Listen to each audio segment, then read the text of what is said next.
What's up, everybody? It's your man, KJ the Great, dropping another edition of All Sports Media TV. But first, I want to say, I hope and pray everything is great your way. Now, let's talk about it. All right, you guys. It has been confirmed today that former unified three-belt welterweight champion Errol the True Spence Jr., who is now 28 wins, 1 loss, no draw, 22 wins by way of knockout. He made it official, and his trainer made it official, and his former opponent's trainer made it official that he is activating his rematch clause with the now current undisputed welterweight champion, Terence Crawford, 3-division world champion, former junior welterweight undisputed world champion, who is 40 wins, no losses, no draws, 31 wins by way of knockout. Now, in this last fight, when they squared off in what was built up to be the biggest fight in boxing in 40 years since Leonard and Hearns way back. It was pegged as a 50-50 fight, and it turned out to be anything but that. I thought this fight would go to a split decision, but I was wrong, and that's fine. It's boxing, people. So, that first round of the last fight, I gave to Errol Spence, but it was close. And Terence Crawford pretty much took over the rest of the fight, dropping Errol Spence once in the second round, dropping him twice in the 7th round before stopping him in the 9th round. Nobody seen that coming. We knew fireworks was going to happen, but we did not expect a one-sided dominated fight.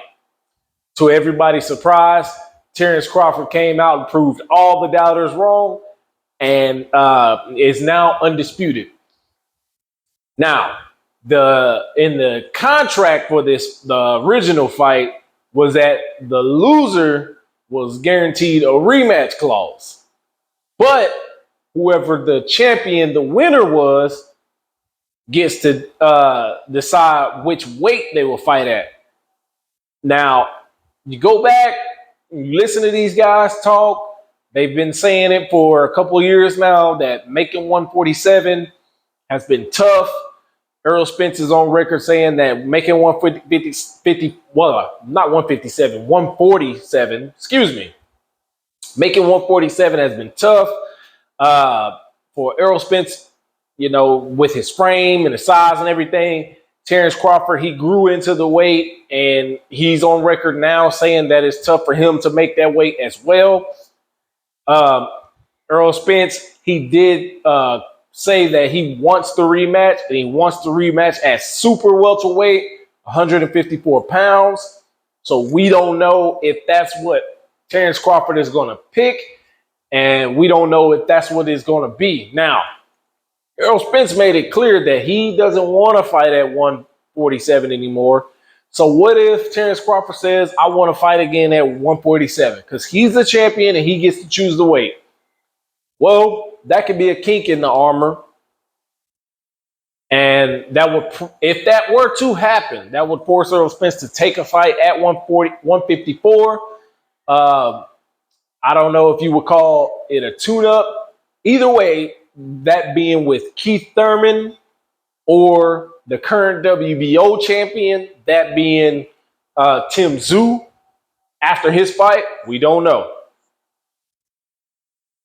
For Terence Crawford, if he stays at 147, the only 2 options he has to fight right now at 147 is Imantas Stanionis, the undefeated WBA regular champion, or Jaron Boots Ennis, the interim IBF champion.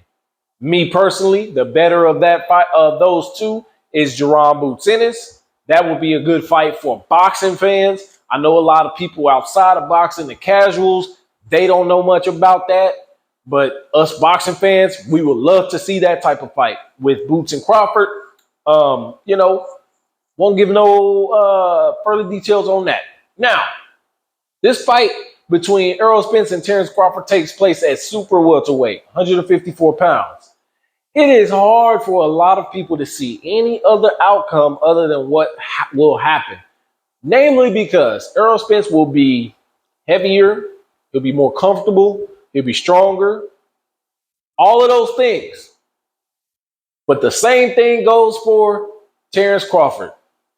Heavier, stronger, all of that. So the fight could potentially play out the exact same way. Me personally, if they fight at 154, it might last a few more rounds.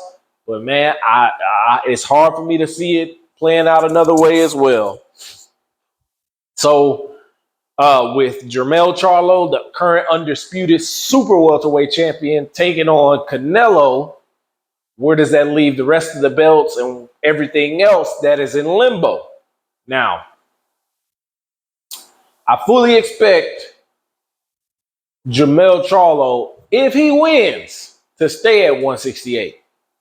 It's going up in weight like that, coming back down. You never know how he's going to be. But if he does not win, or even if he does win and he decides to come back down, I fully expect a fight between Terence Crawford, Jermell Charlo to take place at some point, possibly late fall 2024. We'll have to see. Maybe in the summertime. Because Terence Crawford is wanting to stay active. He is 36 years old. He is talking about, possibly exiting the fight game after maybe 3 or 4 fights. So we'll just have to see how that plays out. That's all I got for you guys. Make sure you hit the like button. Drop a comment in the comment section. Let me know what you guys think. Follow me on Instagram at All Sports Media TV. Follow me on my other Instagram at KJTheGreat09. Thank you guys for tuning in. I appreciate you guys for hitting that like button, share button, subscribe button. Everybody who shares anything, I appreciate you guys. I love engaging with you guys on these topics too. So see you in the next video. Peace.